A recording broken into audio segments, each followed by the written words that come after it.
नाज़रीन, आप देख रहे हैं न्यूज़ 18 नेटवर्क। मैं हूं आपका मेज़बान याह्या सुल्तान। नाज़रीन, आज हमारे साथ मौजूद है अवामी इत्तेहाद पार्टी के चीफ स्पोक्स पर्सन इनामुन नबी। इनसे बात करेंगे।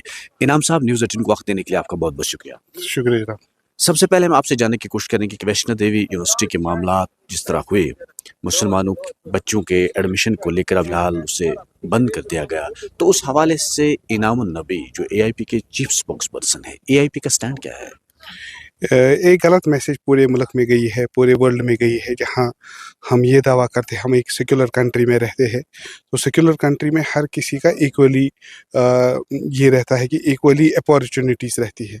किसी मज़हब, किसी कम्युनिटीज़ को कोई स्पेशल ये नहीं होता है। और जहाँ कहीं ऐसा कोई ऐसी स्पेशल प्रोविज़न की गुंजाइश रहती है, उसको वैसा स्टेटस होता है। अब आपने श्री माता वैष्णो देवी यूनिवर्सिटी की बात की, तो कहीं ना कहीं आज वो श्री माता जी भी शर्माई होगी, क्योंकि कोई भी रिलीजन हो वो कभी मजहबी बुनियाद पर बेवार पर भरोसा नहीं रखता है।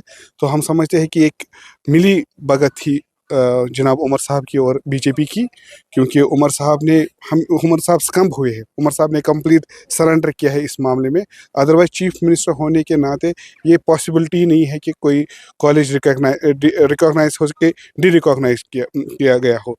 अगर वो रिकॉग्नाइज था, एडमिशन प्रोसेस कंप्लीट हुआ एज पर द क्राइटेरिया, तब इसको डी रिकॉग्नाइज क्यों नहीं किया गया? अब अगर मुसलमान बच्चों के बजाय हिंदू बच्चे ज़्यादा होते, क्या तब भी ये डी रिकॉग्नाइज हुआ होता ये यूनिवर्सिटी?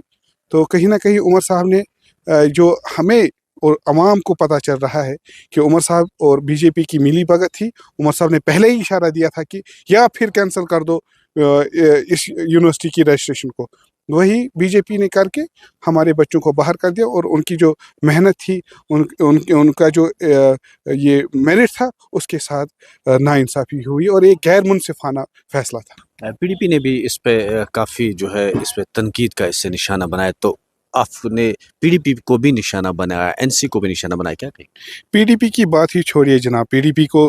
पीडीपी इख्तिदार के लिए भूखी है। आपने देखा होगा कि जब भी कहीं मसला होता है, पीडीपी हमेशा आपको खुराफाती चीज़ों में नज़र आएगी।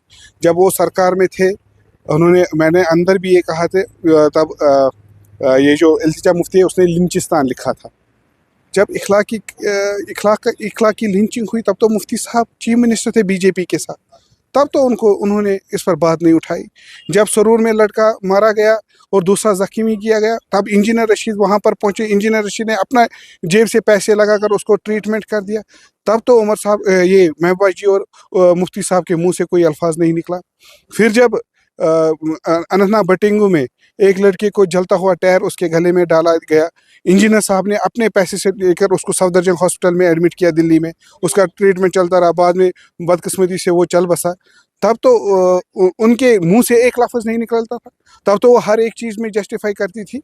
और आज वो कहती है कि कैदियों को शिफ्ट कर लो, कैदियों को शिफ्ट कर लो। शिफ्ट मतलब क्या है? जो कैदी जोधपुर में है, तिहाड़ में है, क्या बोलते हैं, डिस्ट्रिक्ट जेल कुपवारा में है या सेंट्रल जेल श्रीनगर में है, वो जेल में ही है। वो माँ से दूर है, बाप से दूर है, बच्चों से दूर है, बहन भाई से दूर है।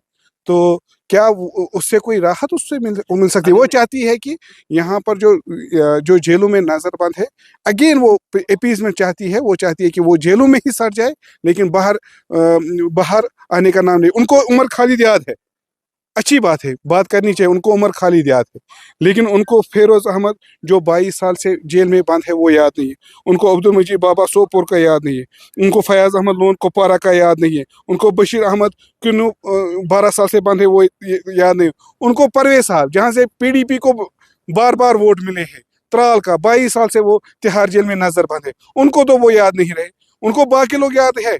उन्होंने अरविंद केजरीवाल की जमानत पर उसने उनको वेलकम किया, लेकिन इंजीनियर रशीद की जमानत पर उसने मज़ामत दिखाई।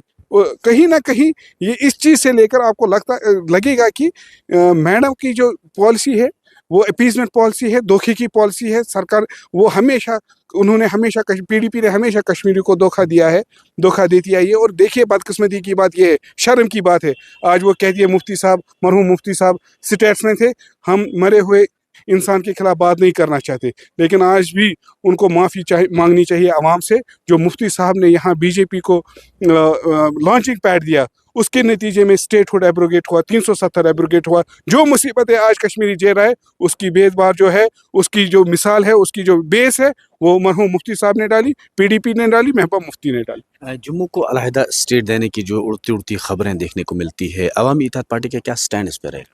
वो श्यामलाल शर्मा जी ज़रा होश के नाखून ले। जम्मू प्रोविंस जम्मू डिस्ट्रिक्ट नहीं है। जम्मू में पीर पंचाल है, जम्मू में चिनाब है, जम्मू में किश्तवाड़ है, जम्मू में डोडा है, जम्मू में पुंछ है, जम्मू में रजौरी है। जम्मू डाई डिस्ट्रिक्ट श्यामलाल जी शर्मा का नहीं है।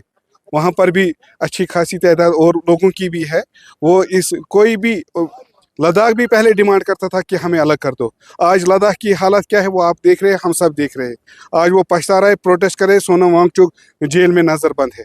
तो जम्मू के लोग बेवकूफ़ नहीं है। उन्होंने जब दरबार मुँह अभी बंद ही हुआ था तब उनको पता चला था कि डिवीजन से हमें कितना नुकसान है और कश्मीर जम्मू के लिए कितना ज़रूरी है।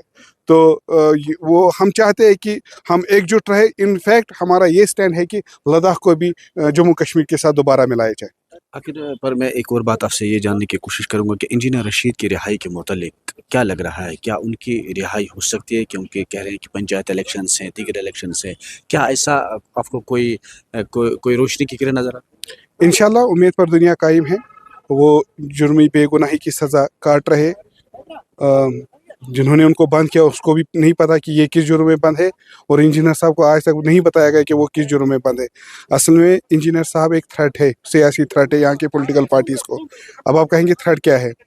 जो उसका लोगों के साथ 24 घंटे उठना बैठना, सिंप्लिसिटी, VIP कल्चर को ख़त्म करना, लोगों के काम करना, लोगों के साथ जुड़े रहना, वो एक कहीं ना कहीं यहाँ पर चैलेंज है यहाँ की पॉलिटिकल पार्टीज़ को। VIP कल्चर जो उसने ख़त्म किया था, पॉलिटिकल एस्पायरेशन सेंटिमेंट्स को जो रिप्रेजेंट करना है, उसको दुगलापन के बगैर, वो चीज़ कहीं ना कहीं यहाँ की पॉलिटिकल पार्टीज़ को खड़कती है। उसकी वजह से इंजीनियर साहब जुर्मी बेगुनाही की सज़ा काट रहे।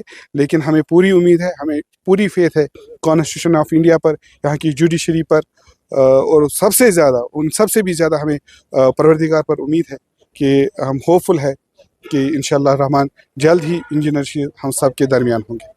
तो ये थे इनाम नबी जो चीफ स्पोक्स पर्सन है अवामी इत्तेहाद पार्टी के। इन्होंने कहा कि जम्मू कश्मीर के आवाम की वाहिद तर्जुमान वो सिर्फ अवामी इत्तेहाद पार्टी है जो जम्मू कश्मीर की सरबराही कर सकती है। नेटवर्क 18 के लिए याहिया सुल्तान।